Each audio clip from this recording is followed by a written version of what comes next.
How accurate are we at forming impressions of others? After all, we're not provided with an instruction manual at birth, right? Actually, research has shown that we are pretty impressive in our accuracy. For instance, researchers at a university took this picture at a city park of four unrelated people. Now you tell me which is the graduate student. Pause the video if you need to, and then come back. And this is she. Now which is the businessman? And this is he. And which is the plumber? And this is he. And this is he. And finally, which is the artist? And of course, that leaves her. So likely you did well at this, and most people do. Here's another test. These are my two nieces, who are sisters but very different from each other. You tell me, hey, Tyler or Bailey, which one is reserved and which one is extroverted? And the answer is Tyler is reserved, Bailey is extroverted. Which one is creative and which one is gifted? Bailey is creative and Tyler is gifted. Which one is studious and which one is fun-loving? Tyler is studious and Bailey is fun-loving. Pretty easy, right? Odds are that you got all of these correct.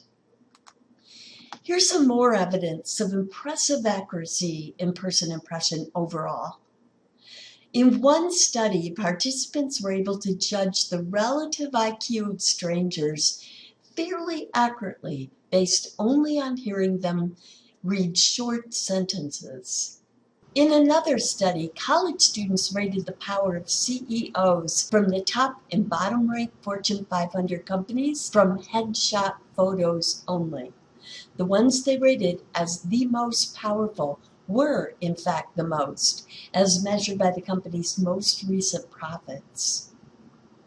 The term thin slicing is used by Malcolm Gladwell in his book titled Blink to refer to the spur-of-the-moment speed at which we judge people pretty well based on just thin slices of their speech and behavior.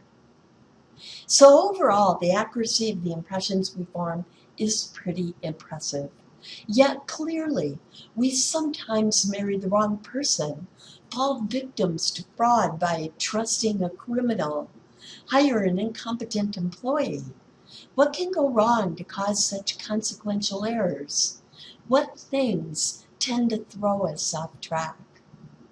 And the answer is the same things that often help us form accurate impressions can cause inaccurate impressions at other times. So let's look more closely at person impression cues. We base our impressions of others on both relatively superficial and more meaningful factors. Superficial ones, especially, can cause misleading stereotypes. Here are some common superficial ones, and I'm sure you can think of more. Assuming that someone who is attractive is good. Remember the halo effect from a prior lecture? Or that tall people are more powerful, that overweight people are unmotivated, that those who wear glasses are intelligent, that blondes are dumb, or that skin color is associated with any particular trait or traits. In fact, one study by May, yes, that's me, Linda May, found that our impressions of others are affected by the pets they own in a very trait-specific manner. Poodle owners were perceived to be more high maintenance, collie owners more loyal, pit bull owners more, what do you think? Yeah, aggressive.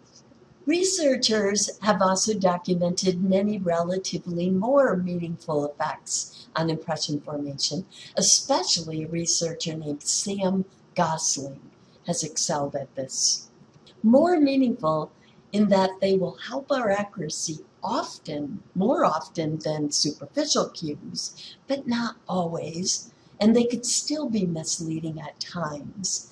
Now, these include clothing, possessions, home, room, or office decorations, your Facebook page, music that you choose for your iPod, vehicles you drive, etc. Now, these things do usually reflect on us more than superficial cues, which is why we tend to spend a lot more time making decisions when shopping for things like clothing as opposed to groceries. And finally, we're going to begin our next segment by looking at the most meaningful cues, and those are speech, behavior, and nonverbal cues. Speech, behavior, and nonverbal cues.